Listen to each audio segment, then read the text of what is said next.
Autism has been a part of my life for my entire life. In addition to having a daughter with autism, I also have an older brother with autism. He was diagnosed back in the 1960s. And so when parents today say, oh, there's nothing for kids with autism, back in the 60s, there was nothing for kids with autism. My mother was told that my brother's autism was her fault, that she was a refrigerator mother, too cold to properly bond with the child, and that's why my brother retreated into autism. She was told the best thing she could do would be to put him in an institution and try harder with the next child. I'm Alison Singer. I'm the co-founder and president of the Autism Science Foundation, and I am mom to Jodie, who is 27 years old and diagnosed with profound autism.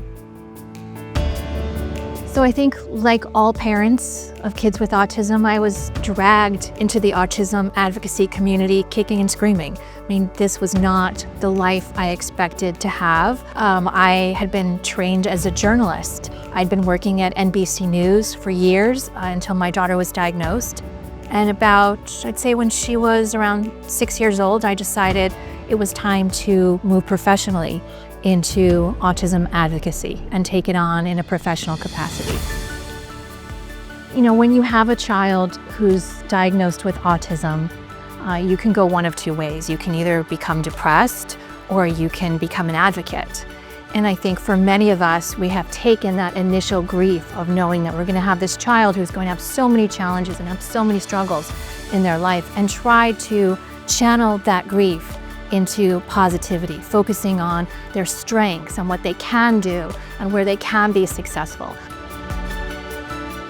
Fortunately, we have come a long way since my brother was diagnosed, and even since my daughter was diagnosed in the late 90s. You know, we now have insurance coverage for medically necessary interventions for autism. We have early intervention in every state. We have a roadmap. We have supports and services, and children today are able to have medically sound interventions that enable them to gain skills and actively participate in the community.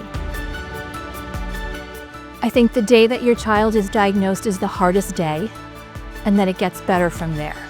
I urge all parents whose children are profoundly autistic to reach out to other parents to help find out where are the services, where are the supports. How can you live a life filled with hope and promise and not sort of fall into despair? We encourage families to be out in the community, to not hide at home, to not focus on what people might say out of ignorance when they see children with profound autism in the community, but to be bold and to be there and to let their children experience everything that life has to offer in their community, and the same for the rest of their family.